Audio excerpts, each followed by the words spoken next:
Kekuasaan Pandawa di Jambudwipa. Kali ini pada intinya membahas tentang apa itu Jambudwipa, yang merupakan area astral yang membuat orang-orang bertanya tentang alam dimensi lain tempat berakhirnya Pandawa bersama Drupadi melakukan perjalanan suci ke arah utara India yang disebut sebagai Gunung Semeru, tetapi bukan Semeru di Jawa. Gunung yang dikatakan sebagai gunung tertinggi di dunia versi Kitab Veda dalam dimensi tinggi.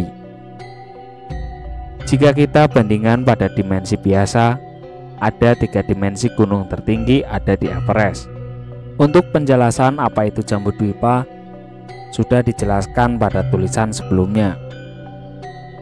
Srimad Bhagavatam secara khusus menyatakan bahwa 5000 tahun yang lalu kedaulatan Maharaja Yudhistira mencapai seluruh Jambudwipa.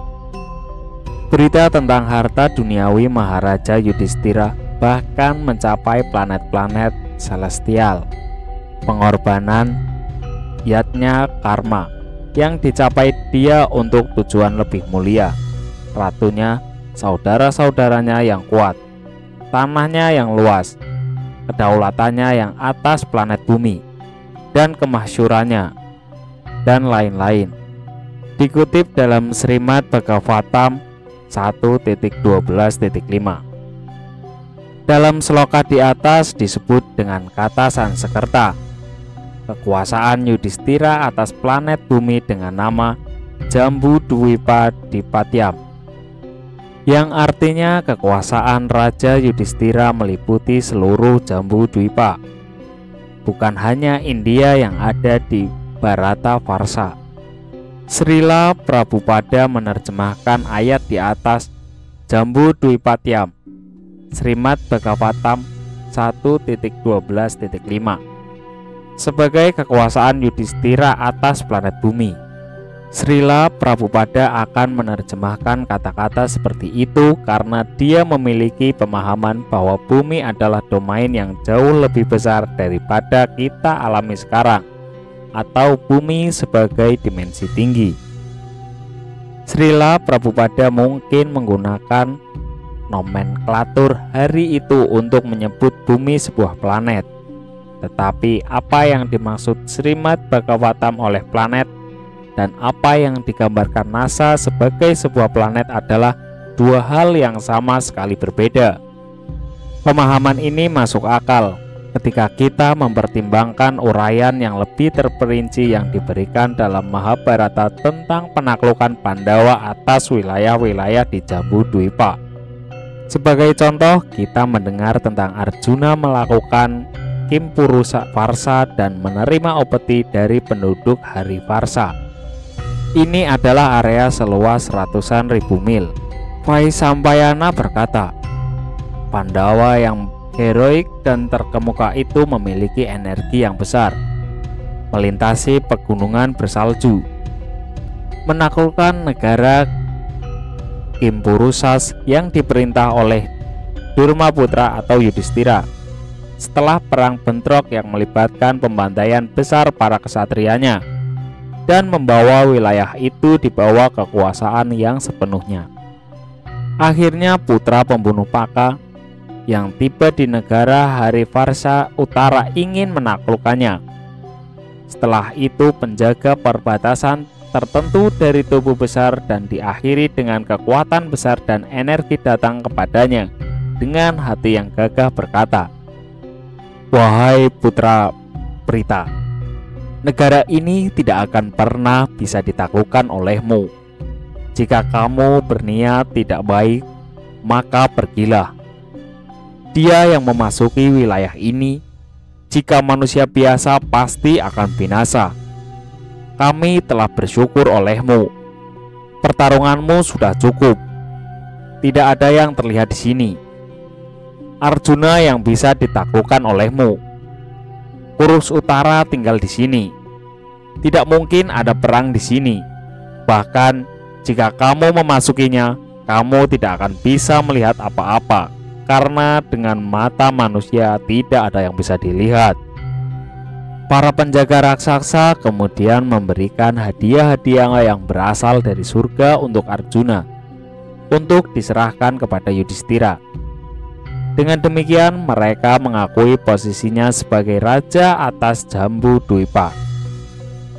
Lebih lanjut disebutkan dalam Mahabharata bahwa selama upacara Raja Suya Yudhistira di mana dia diangkat sebagai kaisar dunia, hadiah-hadiah datang dari semua farsa Jambu Dwipa yang berbeda.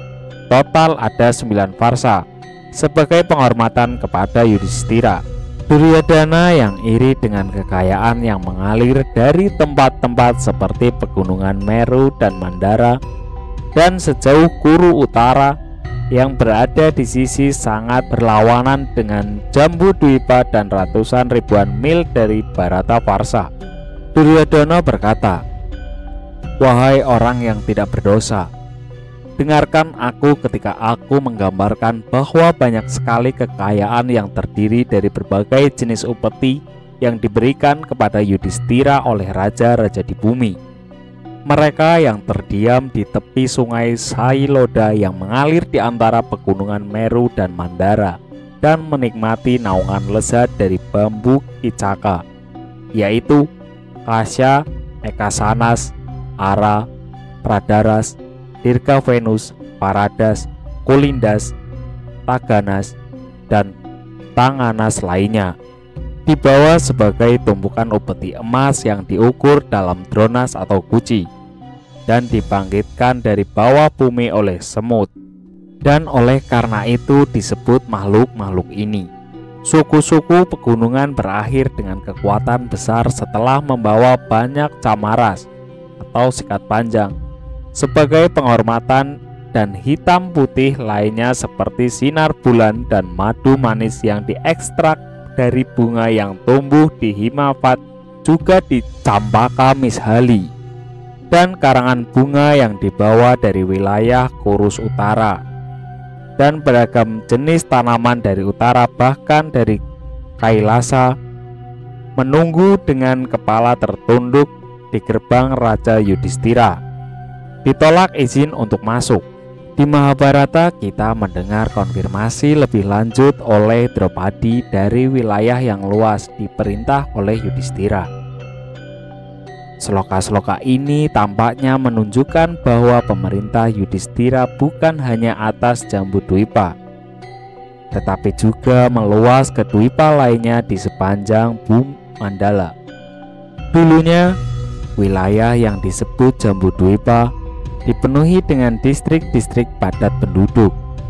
Juga berkuasa di wilayah lain disebut Kraunca Dwipa yang terletak di sebelah barat Meru yang agung dan setara dengan Jambu Dwipa sendiri.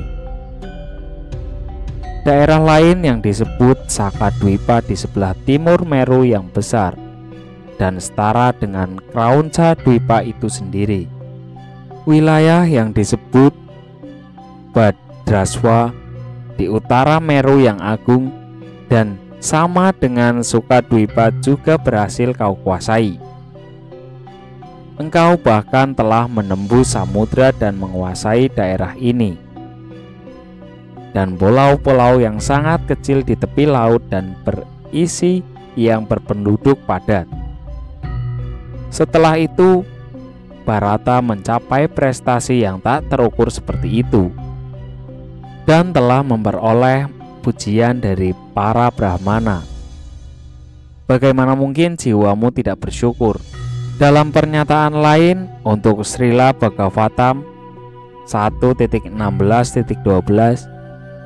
orang akan melihat bagaimana Srila Prabhupada menggunakan kata-kata bumi, dunia, dan Jambu Dwipa secara bergantian untuk menggambarkan wilayah luas Jambu Dwipa yang ditaklukkan oleh Maharaja Pariksit setelah cucu penguasa Arjuna yang menjadi raja setelah Yudhistira.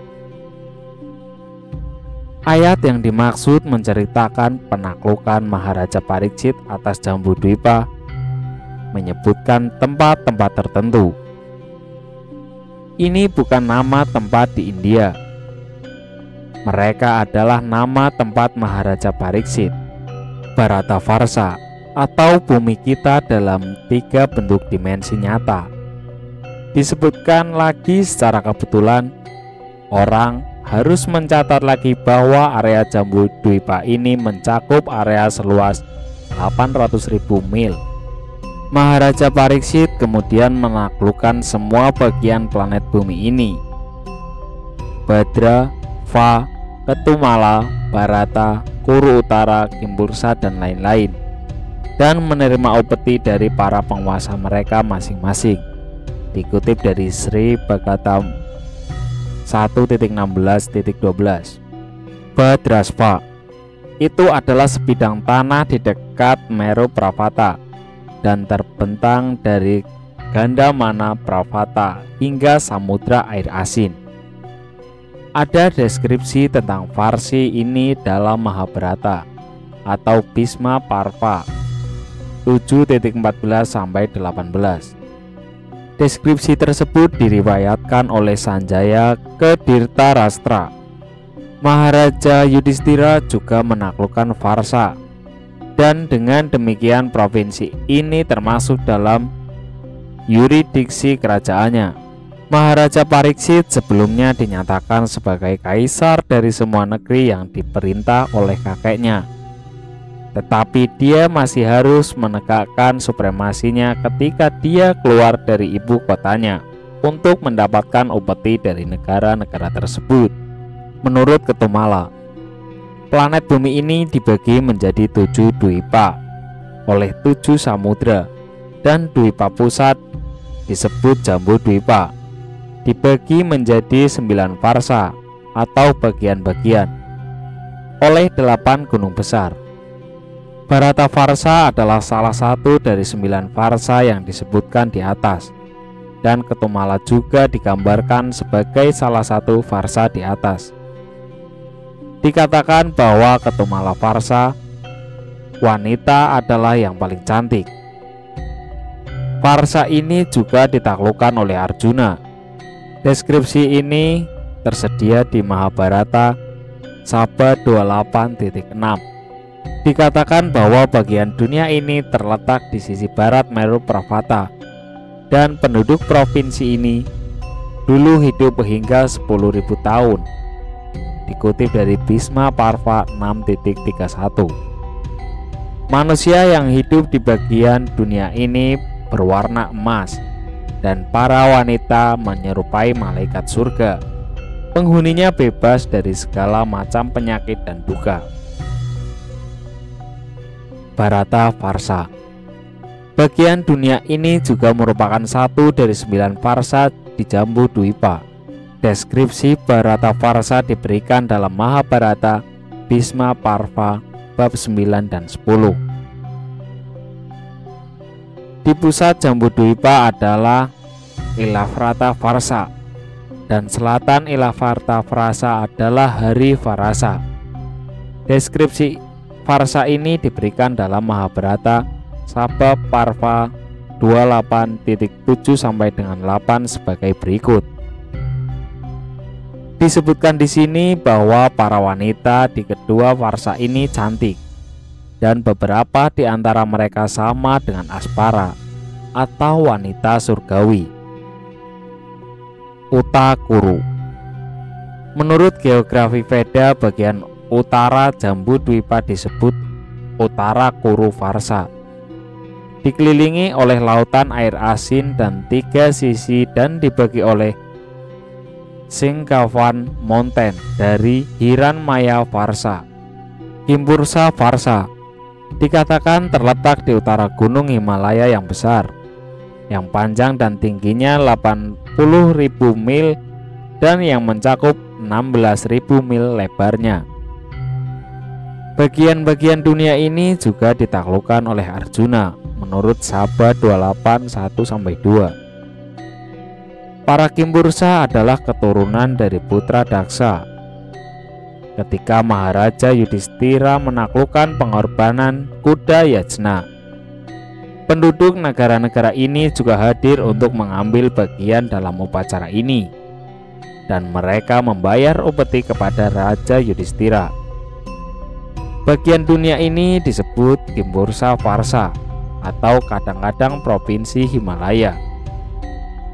Dikatakan bahwa Sukadeva Goswami dilahirkan di provinsi-provinsi Himalaya ini dan bahwa ia datang ke Bharata Varasa setelah melintasi negara-negara Himalaya. Dengan kata lain, Maharaja Pariksit menaklukkan seluruh dunia. Dia menaklukkan semua benua yang berdampingan dengan semua lautan dan samudra di segala penjuru, yaitu bagian timur, barat, utara, dan selatan dunia. Sloka-sloka dari Srimad Bhagavatam dan Mahabharata ini terbukti nyata, setidaknya bagi para pengikut sejarah Veda atau Purana, bahwa apa yang kita ketahui sebagai bumi pernah terhubung dengan pulau Jambudvipa yang berjarak 800.000 mil. Konsepsi semacam itu sepenuhnya mengesampingkan dan segera menghancurkan setiap gagasan tentang bumi sebagai bola dunia yang berputar di ruang kosong. Kita para penekun Veda juga menolak banyak penjelasan bodoh yang mencoba menempatkan area besar Jambudvipa di India dan sekitarnya, atau di dalam bumi itu sendiri, secara nyata dalam 3 dimensi. Spekulasi berlimpah dalam hal ini dan menunjukkan kurangnya kepercayaan dan pemahaman kosmologi Veda. Spekulasi-spekulasi ini mungkin dimulai dengan para penerjemah Inggris, pertama dari teks-teks Veda dan kesalahpahaman dan distorsi teks mereka yang sayangnya telah diulangi kata demi kata oleh sebagian besar jika tidak semua komentator Hindu tentang geografi Veda di zaman modern, sepenuhnya mengabaikan pengukuran kontinental yang dianggap berasal dari Jambudvipa dalam berbagai literatur Veda. Spekulator bodoh mencoba menafsirkan daerah-daerah ini sebagai wilayah sekitar India. Sangat sulit bagi kita untuk menerima tanpa interpolasi apa yang teks-teks Veda gambarkan sebagai masa daratan besar di sebelah utara tanah dan lautan kita, karena menggunakan indera penglihatan 3 dimensi. Tetapi bahkan jika seseorang tidak dapat menerima kebenaran dari uraian Srimad Bhagavatam, setidaknya seseorang harus memiliki integritas intelektual yang cukup untuk secara akurat mewakili apa yang dijelaskan oleh teks daripada mencoba menafsirkan teks untuk menyesuaikan dengan pemahaman realitas seseorang yang sangat terbatas. Teori bodoh lain mencoba untuk menganggap Varsa Jambudvipa berasal dari benua-benua di bumi. Saya menyarankan untuk melakukan studi serius tentang kebohongan bahwa NASA telah menarik perhatian dunia selama 50 tahun terakhir dalam presentasi bumi sebagai bola dunia yang berputar di ruang angkasa. Begitu seseorang melihat melalui penipuan yang dibuat NASA. Deskripsi Srimad Bhagavatam tentang bumi yang telah lebih besar mulai masuk akal. Bahkan bagi mereka yang menganggap diri mereka sebagai agnostik Veda, kadang-kadang mendengarkan apa yang dianggap sebagai mitos dan legenda kuno seringkali dapat terbayar. Seperti penemuan baru-baru ini tentang kota Dvaraka yang tenggelam di lepas pantai barat India. Dvaraka disebutkan dalam Mahabharata telah tenggelam di lautan setelah kepergian Krishna. Peristiwa ini terjadi 5.000 tahun yang lalu dan bukti untuk mereka baru muncul. Pasukan yang berkumpul di Kurukshetra datang dari seluruh Jambudvipa, bukan hanya Bharata Varsa. Bukti lebih lanjut bahwa bumi berada pada bidang datar yang diperluas dan dulunya terhubung ke pulau Jambudvipa yang lebih besar berasal dari Mahabharata itu sendiri. Pada bagian berikut ini kita mengetahui bahwa semua prajurit yang berkumpul di India di medan perang Kurukshetra datang dari seluruh Jambudwipa. Daerah yang telah disebutkan adalah 800.000 mil. Janamejaya berkata, bagaimana para pahlawan, Kurus, Pandawa, dan Somaka dan raja-raja berjiwa tinggi berkumpul bersama berbagai negara untuk berperang. Vaisampayana berkata, dengarlah bagaimana para pahlawan itu, Kurus, Pandawa, dan Somaka, berperang di dataran suci Kuruksetra, memasuki Kuruksetra. Pandawa bersama dengan orang-orang Somaka maju, berhasrat untuk menang, melawan Kurawa. Diselesaikan dalam studi Veda. Semua sangat senang dalam pertempuran. Harapan sukses dalam pertempuran. Dengan pasukan mereka menghadapi dan mendekati pasukan putra Dirtasastra. Mereka para pejuang yang tak terkalahkan dalam pertempuran, menempatkan diri mereka dengan pasukan mereka yang di barat daratan. Wajah mereka menghadap ke timur. Yudhistira, putra Kunti, membangun tenda oleh ribuan orang di luar wilayah yang disebut dengan Samanta Pancaka. Seluruh bumi kelihatannya kosong, melepaskan kuda dan manusia, melaratkan kereta perang dan gajah, dan dengan hanya anak-anak dan yang lama tertinggal di rumah. Seluruh area Jambudwipa tempat matahari terbenam. Sebagai sinarnya dikumpulkan kekuatan itu, ya raja terbaik. Laki-laki dari semua ras berkumpul bersama, menempati area yang membentang untuk banyak yojanas di atas distrik, sungai, bukit, dan hutan. Memang pertemuan kedua pasukan itu sangat luar biasa, seperti yang terjadi pada dua lautan ketika akhir yuga tiba. Seluruh bumi kosong, hanya anak-anak dan orang tua yang tersisa di rumah, sebagai akibat dari pasukan besar yang dikerahkan oleh Kurawa. Dikutip dari Mahabharata Bhisma Parva Jambukanda bagian 1. Dalam bagian selanjutnya dari Mahabharata ini, Raja Dirtarastra yang buta bertanya kepada Sanjaya tentang tempat-tempat dari mana raja-raja dan pasukan mereka datang untuk berperang. Di sini kita kembali diberitahu bahwa raja-raja datang dari seluruh Jambudwipa, tidak hanya dari daerah kecil yang kita kenal sebagai bumi.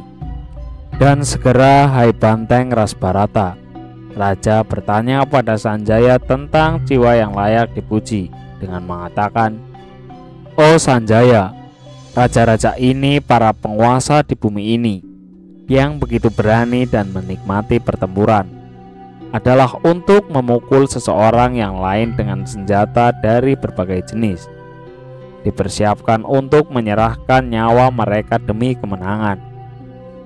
Tidak mampu ditahan, mereka memang saling mengalahkan karena meningkatkan populasi wilayah Yama, berhasrat atas kemakmuran yang terkait dengan kekuasaan di bumi. Mereka tidak mampu saling menanggung satu sama lain. Karena itu, saya berpikir bahwa bumi harus memiliki banyak atribut. Ceritakan semua ini, oh Sanjaya. Ribuan, jutaan, puluhan juta, ratusan juta para lelaki heroik berkumpul di Kuru Janggala. Saya ingin mendengar, hai Sanjaya, hai perincian yang akurat tentang situasi dan dimensi negara dan kota tempat mereka berasal, melalui potensi regenerasi resi biasa dari energi yang tak terukur, andai berakhir dengan lampu surgawi dan mata pengetahuan. Dikutip dari Mahabharata Bhisma Parva bagian. Di sini kita belajar bahwa ratusan juta tentara terlibat dalam pertempuran. Ini menjelaskan jumlah besar kematian yang dihitung oleh Yudhistira sebagai balasan atas pernyataan oleh Dhritarashtra. Akan tetapi, resi kerajaan Dhritarashtra menahan kesedihan yang timbul dari kebodohan. bertanya pada Yudhistira dengan mengatakan, "Jika hai putra Pandu, kamu tahu, katakan padaku jumlah mereka yang telah jatuh dalam pertempuran ini, juga dari mereka yang telah lolos dengan kehidupan." Yudhistira pun menjawab, 1.660.000.000 dan 20.000 orang telah jatuh dalam pertempuran ini. Dari para pahlawan yang lolos, jumlahnya adalah 240.165 orang. Dhritarashtra berkata, "Dengan kekuatan pengetahuan apa, hai nak, engkau melihat hal-hal ini seperti yang dimahkotai dengan keberhasilan bertapa? Katakan padaku ini, hai yang bersenjata lengkap, jika engkau berpikir bahwa aku dapat mendengarkannya tanpa tidak kewajaran." Yudhistira pun berkata, "Sementara atas perintahmu aku berkeliaran di hutan. Aku mendapatkan anugerah ini pada kesempatan tinggal di tempat-tempat suci. Aku bertemu dengan Resi Lomasa dan memperoleh darinya anugerah penglihatan spiritual. Dengan demikian, kesempatan saya mendapatkan pandangan kedua melalui kekuatan pengetahuan." Dikutip dari Mahabharata Sri Parva bagian 26. Meskipun jumlah lebih dari 1,5 miliar prajurit yang terbunuh dalam pertempuran selama 18 hari ini tak tampak luar biasa, masuk akal ketika memahami bahwa pertempuran Kurukshetra sama sekali tidak bertempur di bumi yang berbentuk bola dunia. Menurut Srimad Bhagavatam dan Mahabharata, benua di bumi kita hanyalah satu wilayah dari Jambudwipa yang lebih besar. Pulau bundar 800.000 mil besar yang terletak di atas bidang datar Bhumandala. Dengan kata lain, bumi bukan globe yang berputar di ruang kosong di sekitar matahari. Bumi adalah area daratan yang terletak di bidang datar Bhumandala. 5.000 tahun yang lalu, tanah-tanah ini terhubung dan para prajurit yang ikut serta dalam pertempuran Kurukshetra dikumpulkan dari semua kerajaan wilayah di Jambudwipa yang lebih luas. Demikianlah sebagai jawaban atas pertanyaan Raja Dhritarashtra tentang tempat-tempat di mana raja-raja dan pasukan mereka berasal. Sanjaya melanjutkan dengan menyebutkan berbagai tempat dari Jambudwipa. Ini membentuk bagian terkenal dari Bhisma Parva Mahabharata, di mana kosmografi alam semesta Vedik dijelaskan kepada Raja Dhritarashtra. Sanjaya tidak menyebut dan menggambarkan nama tempat kerajaan di India, atau bahkan tempat yang terbatas pada benua bumi kecil kita. Alih-alih ia menyebutkan dan menggambarkan berbagai wilayah atau Varana Jambudwipa yang merupakan daratan seluas 800.000 mil. Perang Kurukshetra adalah perang dunia dengan ukuran kosmik, bukan ukuran global. Dan untuk menghargai ini, kita harus mulai memahami bahwa ukuran dan bentuk dunia sebenarnya tidak seperti bola dunia. Para cendekiawan duniawi yang tidak percaya pada sejarah Veda mencoba memeras semua nama tempat-tempat Jambudwipa ini dengan jarak yang sangat jauh dan membaginya menjadi wilayah kecil di India. Dengan cara ini, mereka mencoba memahami teks yang tidak dapat dipahami oleh mereka. Hasilnya tidak masuk akal. Tujuan dari contoh-contoh ini adalah untuk menunjukkan bahwa raja-raja penganut Veda di wilayah bumi kita pernah memiliki akses ke daerah-daerah Bharatavarsa dan Jambudwipa yang lebih besar. Tanah tempat kita sekarang terputus. Mengapa ini penting dalam diskusi tentang bumi yang datar? Sejarah persilangan antara bumi dan Jambudwipa sangat penting, karena NASA menghadirkan gagasan bahwa bumi kita terikat dan terbatas pada keliling bumi berbentuk bola. Padahal pada nyatanya yang kita kenal sebagai bumi hanya terbaring di tepi pantai selatan Jambudwipa, di atas bidang datar bumi Mandala. Ini berarti bahwa ada bentangan luas tanah yang belum kita temukan, atau lebih tepatnya temukan kembali, jika sejarah dan geografi Veda itu benar.